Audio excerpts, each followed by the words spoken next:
Hello and welcome back everyone. If we're not mistaken, you just watched a video on how Mario and I work with healing sessions. This is the way that we've learned to do it together. Although Mario uses her eyes more, of course I taught her to use her hands and use the kinetic method. And then she taught me, although I can't see with my eyes, when I close my eyes I do actually see. And then when I open my eyes again, it continues in a seeing way. So I've learned to do that with her together. But what we're going to do now is, we're going to take it a step further. What we just did was basically for the beginners, for people who are starting getting used to it. Now we're going to take it to an advanced level. Now we were talking just a little while ago about doing a scan, sending the energy out and waiting until it returns. And when it returns, it's giving you a signal that there's somewhere there's a blockage or pain, or it requires a healing, or there's an imbalance.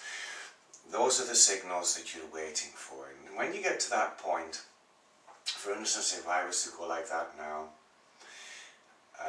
not only in my right hand but also in my left hand, I'm feeling a very powerful reply, if you will, the bouncing back of the energies. Now, Mario's laughing right now because she's feeling this around the area of her ears. Now, I know, for instance, at the moment that Mario has quite a lot of problems with her sinuses, and her sinuses affect her ears. So I already know that. But if I were to say to her, for instance, okay, now I'm feeling this not only in my right hand but also in my left hand, or if I was only using one hand, I'd get it here and then I'd get it down this side of the hand. Basically that's giving a signal that it's either the right side brain or the left side brain. And we know that either the right side or the left side, one part is thinking and the other side is intuitive. Those are signals that you can work with, because if it's the thinking side, you know that they've been way too busy in their head and they have to take a time out. You have to find a way to relax. You have to find a way to stop them milling around inside of the head, because it's causing an imbalance within their energy field. And on the other hand, if it's the other side, the feeling side, you could ask, have you been ignoring your guides? Just lately, have you got the feeling that your guides might have wanted to reach you, and that you've been too busy to take a time out and listen? And then Mario might answer with, well, I'm too busy. You're too busy, and I have been getting a buzzing in my ear, or a whistling sound in my ear. And that's the kind of signs that they do use to make sure that, well, hey, we want your attention, Mario. We need a little bit of your time. We have a message for you. And you get that buzzing or the whistling in your ear, that's generally a signal. And if you're too busy and you don't take the time out, well, that's only going to get worse until they do get your attention. So those are signals that you can pick up on. Now, for instance, if I were to do a scan from the front and the back here on her throat, now I'd allow the energies to simply flow. And with Mario, she's a perfectly balanced being, so there's just a beautiful flow of energy back and forward here. But it's quite possible that while you're doing a scan like this, that the person would be picking up more energy on the front rather than on the back, which basically means, if you translate that, is that they're able to receive a truth, but they have great difficulty in verbalizing their own truth. Now, you can help them in many, many different ways by doing that. You could certainly unblock the front chakra to help the energy to flow into that chakra, which would again help them to learn to verbalize.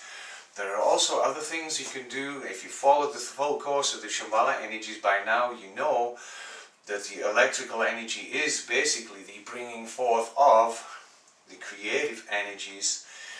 You could help her to learn to move more into her electrical side of herself. And then she'd be able to take and bring forth those words. And these are just tiny examples, of course, and as you read the materials more and more, as you start to give these healing sessions more and more, as you start to give the attunements more and more, you pick up more and more on these subtle energies that you can feel. Now, what I just did, for instance, was, for example, was the front and back chakra, because our chakras have a receptacle and, of course, a giving out side of the chakra. Now, for instance, if I was doing a healing session on somebody's heart, for instance, and there was a huge impulse of energy on the front side and a huge impulse of energy on the back, and basically, more or less blocked on the back, then basically that's what's telling us is that they are an absolute giver. Yes. They're very, very generous-hearted people. They give you their last dollar, their last dime. But why is this one blocked, folks? Why is the back side of the heart chakra blocked? Eventually, Mario's going to run out. She's not going to have anything more to give. Why? Because this one's blocked. So if you can help them, for instance, by unblocking the chakra, and there is a video in the course, unblocking the chakra, helping that chakra to open up to source so that she can receive her abundance. Because you've got to remember, folks, it really is important. It's like you begin your day with a full pot of energy. You give, you give, you give, you give, you give. And somewhere around about midday, all of a sudden your pot of energy is empty. Well, if you check the back chakra, the back heart chakra, you'll find that that's blocked. Now, to be able to continue to give energy, of course, you're going to have to receive energy continually. It's a beautiful circle in this law of this universe. It helps us to be in total balance, receiving and giving. And that's just another example of how you can take this to another level.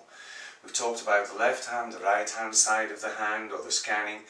We've talked, for instance, if you were to do a scan like this, and all of a sudden there'd be a blast of energy in the top side of the fingers, and nothing at the bottom side of the fingers. Look at where you're scanning, and feel where you're scanning, and open yourself up to receiving communications from your guides, and talk to the person that you're working on.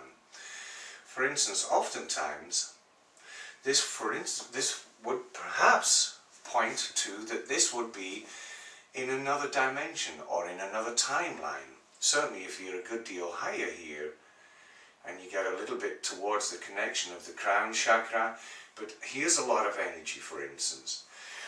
That will also help you to discern whether it is actually in this physical lifetime or whether it's in what a lot of people still call past lifetimes, but we know it's in another dimension, in a parallel timeline.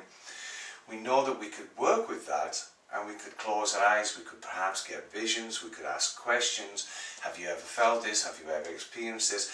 So it takes it a whole great deal further. And this one's a really, really interesting one to experiment and to play with friends, with people that you trust. Learn to use this. Learn to work with it, because it will lead you to being a medical intuitive at a certain point in time. The more you practice it, practice makes perfect. Yes. Enjoy it, have fun with it, my goodness. It is a heck of a lot of fun. Yes, and you cannot do anything wrong. You can't do anything wrong. No. No, you can never do anything wrong.